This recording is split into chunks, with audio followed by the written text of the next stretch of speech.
and welcome back to the garden. It's the 30th of July, so it's a bright sunny day today. It's really nice and warm. We've been having weeks of weather in the 50s and 60s, which hasn't been the greatest, but we've had a fair bit of rain, so at least the plants have been getting watered. So we're getting about to the end of summer here in England, which means that things are in full bloom, things are ripening, and we're a couple weeks away from winding things down. So I wish I could tell you that everything was happy and orderly in the garden, but sadly it is not, because the plants had other ideas. So the first one I want to show you is my peas and black Russian tomato bed. So here it is. This overgrown monstrosity is the peas. These are Shiraz Mange 2 or snow peas, and they are just beautiful. They've come from these flowers, obviously, if you can see, and they are just beautiful. And they are growing like mad. They have completely decimated my support system. This is a tomato. This is one of the black Russian tomatoes. Don't have any flowers yet, but I don't expect them to be too far off. Now I know I need to mow. Please forgive my non-mowed lawn. We will be mowing quite shortly. They're just beautiful, aren't they?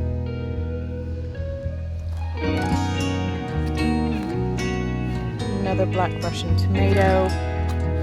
They produce, let's get that off, these beautiful purple, somewhat speckled green snow peas, which are just so cool. And over here is my absolute monster.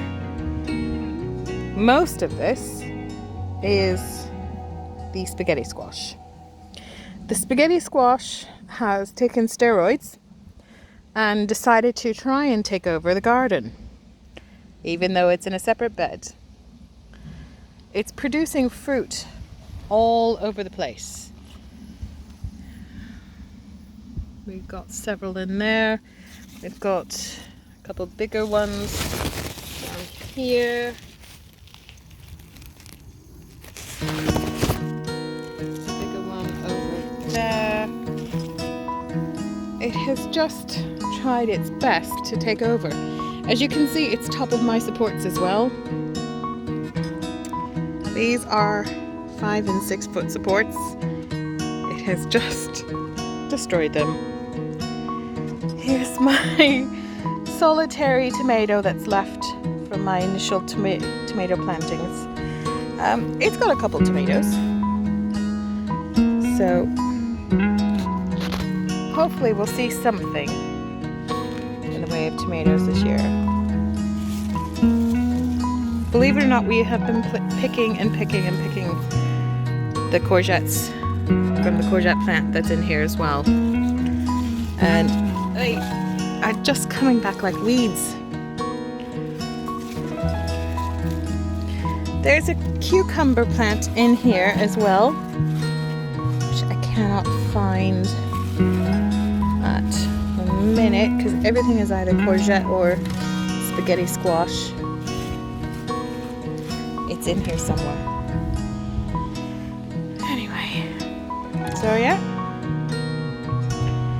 spaghetti squash. Now, if I do this next year, I'm definitely not going to plant more than maybe 3 or 4 spaghetti squash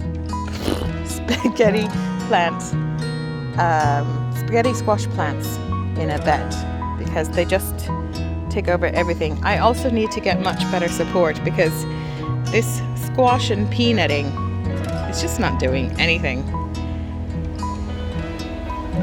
These are the potatoes. They as well are going everywhere. Serena and I dug up the first row of potatoes, which let me just go around here and I will show you.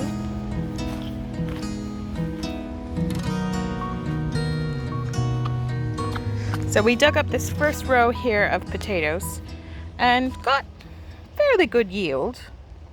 They were really pretty kind of whitish and purplish potatoes, and they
had a terrible time getting onions to grow. They just haven't liked it. Let's see. There should be some cucumbers down here.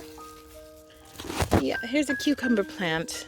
It looks similar to the zucchini plant, but obviously different. You can see a little tiny cucumber, little tiny one forming. They're about 2 months behind these crazy monster zucchinis. I have been chopping and putting these into everything. So, yeah. So as I said, this is spinach, and in between are cabbage. But look at how holy that is. Isn't that crazy? No matter how many of the cucumber caterpillars I take off, they just completely chew up my cabbage plants. So I'm gonna have to try something else. I really don't want to try the nematodes because gross, but I don't know what else to do. I've got some little tomatoes intermits in here, so they're coming along. Hopefully they make it before the cold weather sets in. This is red oak leaf lettuce, and it's great. It's really tasty. You cut it, comes back within a couple days. So this is my favorite bed. This is the strawberry bed. And I've got these branches from our yard just stuck in here as support for the beans to climb up. These red flowers are the runner beans. They're so pretty. They're really pretty. And I've got loads of strawberries. I'm hoping that shows. We need to come out here and pick these. I have to get one of my girls to come and pick them. But they are just wonderful strawberries. I mean, they pretty much taste like, you know, store-bought, but are from your own garden. And they are delicious. I just love those red flowers from this bean. It's really pretty. Anyway, there's another project I'm going to show you. Just a sec. Okay, welcome to the garden 2.0. These are our other beds.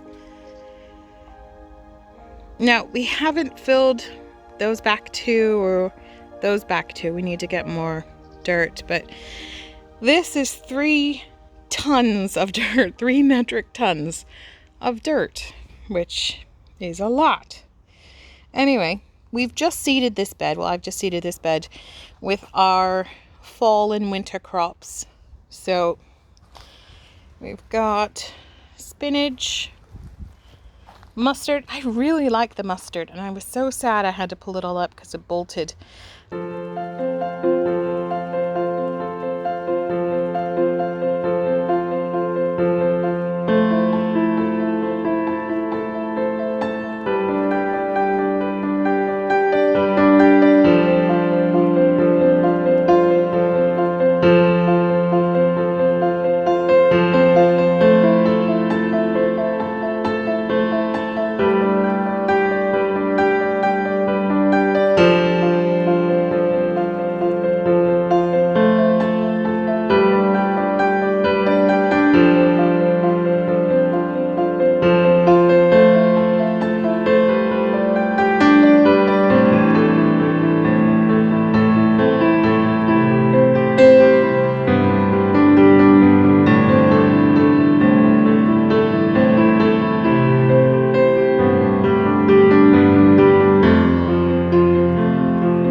So we will see.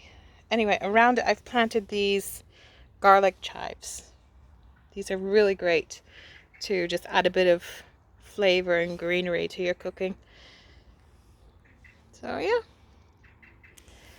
Anywho, so that's that.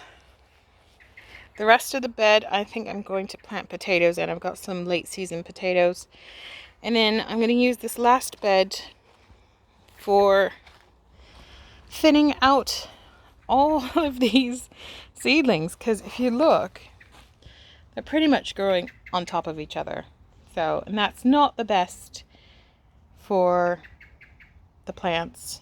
They can't thrive as well as if they're spaced out a little bit. So we will put all of these spaced out seedlings in this bed.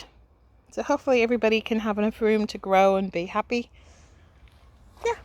All right. Bye.